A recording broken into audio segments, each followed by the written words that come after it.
Tais-toi, commence pas. On reste tranquille, hein? Tu fais pas de conneries, s'il te plaît. Coucou tout le monde, c'est Raphaël, on se retrouve aujourd'hui pour une nouvelle vidéo et aujourd'hui c'est mon dernier update lecture. J'ai fait ma vidéo sur la palle que je me suis faite en fait par rapport aux livres sur Halloween et les livres un petit peu ambiance automnale et tout ça. Et du coup en fait j'en ai lu quand même pas mal pour l'instant, donc je me suis dit je vais faire un update aujourd'hui. Je me suis arrêtée à 8 livres je crois. J'en ai encore lu je crois 4 ou 5 depuis, donc je pense que d'ici quelques jours je vais faire un autre update lecture mais que je publierai plus tard. Et voilà, je commence de suite parce que voilà, j'ai plus rien d'autre à dire que ça. Le premier livre que j'ai lu, c'était quand je suis partie au Pays Basque. J'ai lu Attachement de Rainbow Rowell aux éditions Milady. Oui, c'est ça. Je l'ai lu, je l'ai commencé quand? Je l'ai commencé le samedi après-midi sur la plage de Guétari. Je l'ai terminé le dimanche après-midi sur la plage de Biarritz. Voilà, ça s'est lu très facilement. Pour la petite histoire, en fait, on va suivre du coup deux points de vue. On va avoir le point de vue de Lincoln. Enfin, c'est même pas une histoire de point de vue.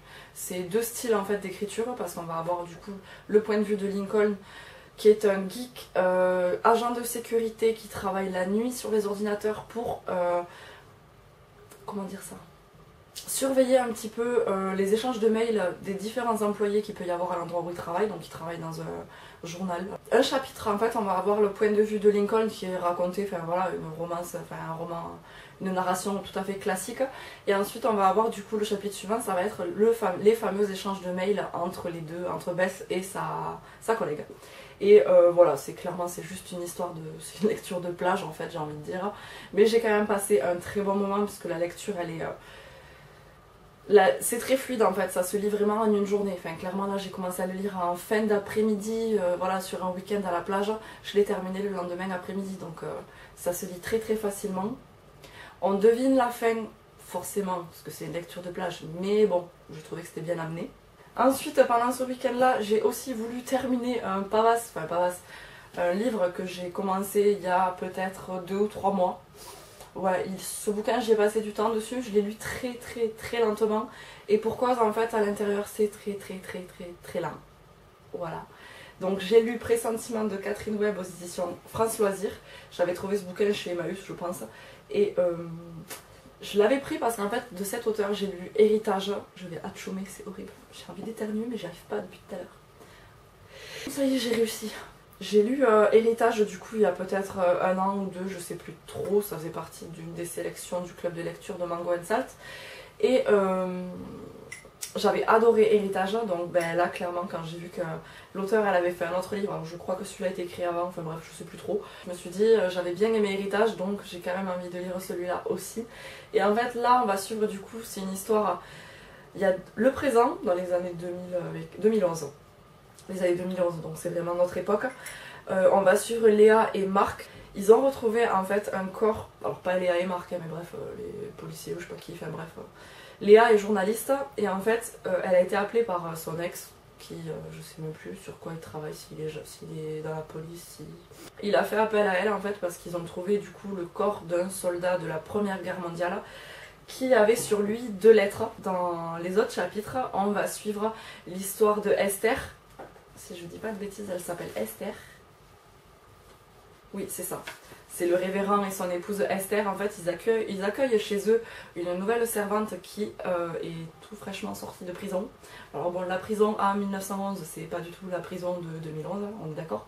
Mais voilà, c'est un peu une histoire de secret. Je m'attendais à mieux par rapport à ce bouquin. Je sais pas trop du tout si le résumé là, j'ai fait un truc qui était super cohérent. Si jamais vous avez vraiment rien compris, je laisse de toute façon, enfin voilà, allez voir un résumé par vous-même parce que voilà, je ferai pas mieux. Je suis hyper pourrie pour faire des résumés. Je m'attendais à mieux, en fait le rythme est très lent. Après c'est un bouquin en fait qui m'a suivi sur plusieurs semaines, voire plusieurs mois, parce que j'en lisais toujours petit bout par petit bout. Et je me posais jamais vraiment à un moment donné à me dire ben c'est bon, maintenant tu bouquines celui-là, tu lis 100 pages d'un coup quoi. Et comme ça, ben, en général quand tu te poses comme ça pour lire 100 pages d'un coup, ben, t'es vraiment imprégné par la lecture. Ça m'a pas dérangé. Le fait que ça soit lent, ça m'a pas dérangé parce que j'ai vraiment moi aussi de mon côté pris le temps pour le lire. Je pense que je l'aurais lu en un week-end ou une semaine ou un truc comme ça. Je me serais dit ouais bof c'est lent mais il se passe pas grand chose. Après c'était pas ma lecture principale, je suis pas restée bloquée sur ce bouquin en fait. C'est quand j'avais pas spécialement envie de le lire et que j'en avais un autre en tête, je m'empêchais pas de lire un autre livre. C'est pour ça que celui-là en fait il a traîné et encore traîné. J'ai beaucoup plus apprécié la narration au niveau de Kat et de Esther, donc en 1911, avec tout ce qui se passe du coup chez le révérend et tout, avec une histoire de fées et tout le bazar. Et alors c'est pas du tout fantastique ou quoi, c'est juste que c'était les croyances de l'époque. J'ai beaucoup plus aimé en fait le passé que l'époque actuelle en fait avec Léa et Marc qui essayent de découvrir en fait ce qui s'est réellement passé. Je préfère vraiment apprendre en voyant vraiment, en lisant en fait vraiment l'histoire des personnages du coup vraiment à l'époque et pas juste la journaliste et puis notre mec voilà qui sont en train de fouiner par-ci par-là pour essayer de découvrir la vérité quoi. J'en ressors contente de cette lecture, même si elle m'a pris énormément de temps, j'en ressors super contente. Après, on va rester dans le contexte de la guerre, et en plus dans aussi le contexte de la Première Guerre mondiale. J'ai lu Mon père est parti à la guerre de John Boyne aux éditions Gallimard Jeunesse. C'est des épreuves non corrigées que j'avais trouvées, je crois, chez Emmaüs à ce moment-là. Là, on va suivre l'histoire de Connor. Non, pas du tout, il s'appelle pas du tout Connor, ça c'est un autre livre que j'ai lu. On va sur l'histoire de Alfie, qui connaît par cœur la date de début de la guerre, étant donné qu'en fait c'était le jour de son anniversaire, et le lendemain son père s'est enrôlé pour partir au front.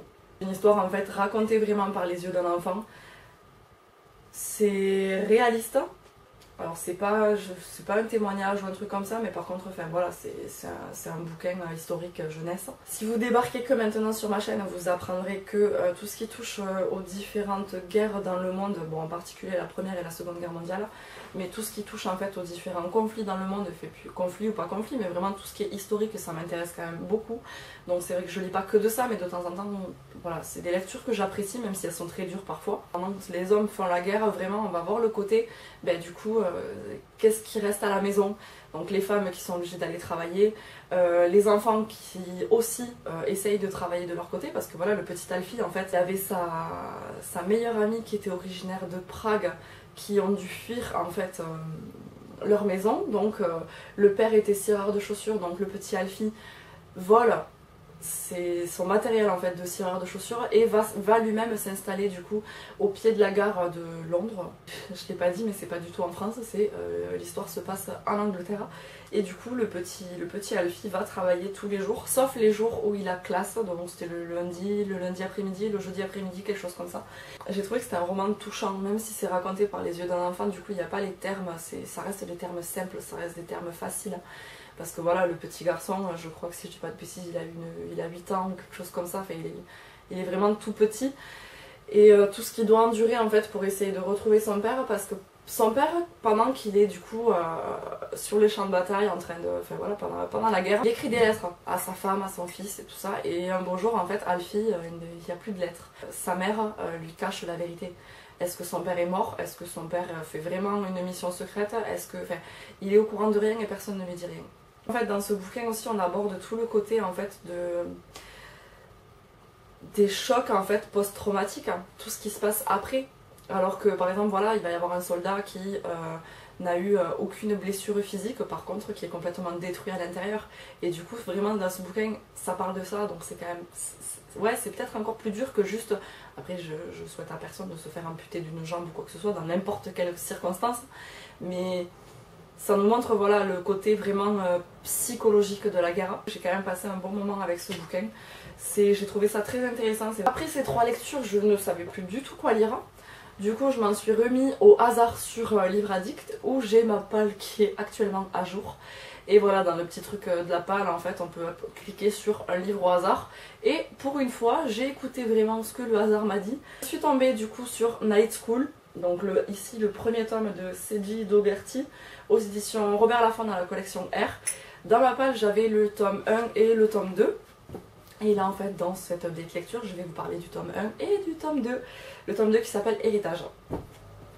Parce que en fait voilà, j'ai commencé le tome 1, je l'ai terminé en 2 jours. J'ai attrapé le tome 2, je l'ai terminé en 2 jours. J'avais pas le tome 3 donc j'ai passé une commande sur Amazon. J'en ai parlé du coup dans le dernier book haul. Et d'ailleurs hein, dans le dernier book haul, j'ai dit qu'il fallait que j'arrête d'acheter des bouquins. On est le 25 octobre, je n'en ai toujours pas acheté un. Night School, en fait, c'est un bouquin qui est depuis des lustres dans ma palle. Le truc, c'est que j'avais peur, en fait, de me lancer dedans et de pas aimer, parce que j'avais entendu beaucoup de bien, en fait, de cette saga, et j'avais vraiment trop peur de pas accrocher du tout. Et ben là, en fait, ça n'a pas été le cas. J'ai adoré. De toute façon, si j'ai acheté le tome 3 et le tome 4 en suivant, on va suivre l'histoire de Ali, qui est une jeune délinquante, enfin c'est pas une délinquante mais c'est une lycéenne qui a beaucoup de problèmes. Et en fait, suite à une énième arrestation par la police, ses parents ont décidé de l'envoyer dans un établissement privé qui s'appelle Cimeria. Et en fait, ben voilà, il se passe beaucoup de choses. Je vais pas en dire plus parce que clairement, en fait, en lisant le premier tome, j'ai été de surprise en surprise, et en lisant le deuxième tome, ben également en fait. Et j'arrête pas d'être surprise et d'apprécier en fait comment l'histoire prend forme, sauf que cet établissement il est un petit peu particulier et les élèves qui y a à l'intérieur aussi. Surtout avec cette fameuse histoire de Night School qui est réservée qu'à une petite partie des élèves. On va dire ça comme ça. Ali en fait elle est toute perdue. Ali elle débarque là, elle est complètement paumée puisqu'elle connaît pas du tout les coutumes en fait des élèves, des profs et de tout ce lieu en fait tout simplement. J'ai vraiment trop aimé ces deux premiers tomes et j'ai vraiment hâte de pouvoir lire le troisième. Le seul petit truc qui m'a gonflé en fait, c'est toujours comme d'habitude de toute façon dans les bouquins ou même dans les films. Hier soir j'ai regardé Elite, j'ai regardé la première saison en 2 jours, bon après il y a 8 épisodes donc c'est pas beaucoup. J'ai regardé du coup la première saison de Elite, donc tournée avec les acteurs de la Casa de Papel. Clairement ben là je sais que je me suis fait la même réflexion, pardonnez-moi le mot, mais ces putains de triangles amoureux, mais ça me gonfle. Ça me gonfle quand... Ouais, toujours une nana et 2 mecs et elle sait jamais lequel choisir. Dans ce bouquin, il y a un peu de ça. Donc l'ambiance qu'il y a, en fait, l'ambiance qui est dégagée par le livre, en fait, j'ai adoré. Donc j'ai hâte de lire le tome 3. Après, encore une suite, parce que j'ai enfin lu le tome 2 du coup des Chroniques lunaires avec Scarlett de Marissa Meyer aux éditions PKJ. Alors celui-là en fait je l'ai acheté, je sais que je me l'ai acheté l'année dernière je crois à Noël. C'était mon petit cadeau de moi à moi. Voilà. Je m'étais dit bon ben t'as lu Cinder, ben voilà, tu t'achètes Scarlett et tu le lis dans la foulée. Et ben dans la foulée ça a pris plus d'1 an. Parce que je suis même pas sûre que c'était Noël l'année dernière, mais c'était peut-être l'année d'avant, je sais plus. J'adore. Je vois pas comment dire ça autrement. Avec Marissa Meyer en fait elle arrive à manipuler et à recréer en fait une ambiance de conte. Donc ben voilà, là Scarlett clairement c'est le petit chaperon rouge, Cinder c'était Cendrillon, ben voilà, il n'y a rien de surprenant, mais l'histoire qu'elle en fait par rapport à l'histoire de base, par rapport aux caractéristiques des personnages dans des vrais contes de fées qu'on connaît tous, franchement je trouve ça waouh quoi. Ce bouquin que j'avais beaucoup aimé Cinder, celui-là j'ai encore plus apprécié. J'ai pas le tome 3, c'est Cress je crois, le tome 3. Je l'ai pas encore dans ma palle, mais bon, il y a Noël qui approche, donc s'il faut, je vais me l'acheter à moi-même et le lire l'année prochaine. J'avais peur en fait qu'on ait complètement une autre histoire, alors qu'en fait pas du tout. On va avoir du coup le début d'une autre histoire avec du coup la présentation du personnage de Scarlett, mais qui va être mêlé plus ou moins, et ça je vais pas en dire plus parce que bon, ben, c'est un 2e tome donc je vais pas vous raconter l'histoire, mais Cinder est toujours là. Ça c'est clairement le genre d'histoire en fait où j'ai absolument pas envie de connaître les résumés avant de me plonger dedans, parce que ben, du coup tu vas de surprise en surprise et même s'il y a des mystères, du suspense, machin, tout ça, ben, tu le découvres, enfin voilà, t'es plongé directement dedans et c'est ça que j'ai apprécié avec ce bouquin. J'ai trouvé que dans celui-là il y a beaucoup plus d'action que dans le premier. Je suis beaucoup attachée au personnage et du coup ben, j'ai vraiment hâte de voir en fait la suite de comment tous ces petits personnages en fait ils peuvent évoluer. Dans la vidéo que j'ai fait du coup au début du mois d'octobre, j'avais dit que j'avais lu le premier livre en fait que j'avais présenté, je l'avais déjà lu et du coup je vais en parler ici maintenant. J'ai lu le 3e tome de Instinct de Vincent Villeminot aux éditions Nathan dans la collection Blast. Ce bouquin, en fait, cette trilogie, ça fait très longtemps que je l'ai, ça fait très longtemps que j'ai les 3 tomes, hein, parce que je crois que je les avais trouvés les 3 chez Easycash ou chez Emmaüs ou quelque chose comme ça. J'avais lu le premier tome du coup pendant un Halloween, j'avais lu le 2e tome, c'était pas l'année dernière, c'était peut-être il y a 2 ans, et du coup là je me suis dit il faut vraiment que tu lises le tome 3 histoire de terminer cette trilogie et voir comment ça se finit. Je vais pas spécialement vous raconter ce qui se passe, même pas du tout puisque c'est quand même un tome 3. Le tome 1, on va suivre du coup les aventures de Tim qui se retrouve en fait, qui a survécu à un accident de voiture où par contre il a perdu ses 2 parents et où son frère en fait s'est fait tuer par une bête sauvage. Voilà. Ça je spoil rien du tout puisque c'est dans les toutes premières pages du premier tome. Lui il a un blackout total sur ce qui s'est passé. Et en fait il fait des rêves comme quoi il est cet animal sauvage. Et tout ça, ça va découler en fait sur une histoire de métamorphose, tout simplement. Sur une histoire. Bon, là, voilà, quand je suis en train d'en parler, on devine de quoi ça parle. Clairement, moi j'avais lu le résumé du premier tome avec juste marqué il y a une métamorphose en chacun de nous. Le premier tome, j'avais beaucoup aimé. Le deuxième tome, bof. Je m'étais pas, je sais pas en fait, la description des lieux, je m'étais pas projetée en fait dans l'imaginaire de l'auteur en fait, tout simplement. Les lieux qu'il décrivait, j'arrivais pas à les visualiser vraiment. Il y avait trop de trucs, je sais pas, c'était pas clair pour moi. Après, ça reste, je m'étais dit, franchement, ça reste quand même intéressant. Ça reste, je vais pas dire que c'était nul, mais ça restait intéressant. Et du coup, c'est peut-être aussi pour ça que j'ai mis du temps avant de me dire, ben, vas-y, t'as le tome 3, lis-le, histoire de voir comment ça se termine. Et en fait, ben, le tome 3, je l'ai adoré. La fin est dure un petit peu, mais franchement, elle conclut très très bien cette trilogie. C'est même pas une histoire de vampire, de loup-garou, machin, tout ça, c'est vraiment une métamorphose animale. Donc voilà, il n'y a pas de créature surnaturelle. Non, c'est pas surnaturel, parce que c'est juste un pouvoir en fait que tu as de pouvoir te transformer en animal. Mais l'animal, il n'est pas surnaturel, puisque c'est un animal qui existe vraiment. Enfin bref, je sais pas si vous me suivez, mais du coup, c'est pas non plus très très Halloween. Mais bon, le dernier livre de cette update lecture, du coup, je vais vous parler de Hanté. Donc c'est le deuxième tome, Mal souterrain de Maureen Johnson aux éditions Michel Lafon-Poche. Les éditions que j'aime pas du tout.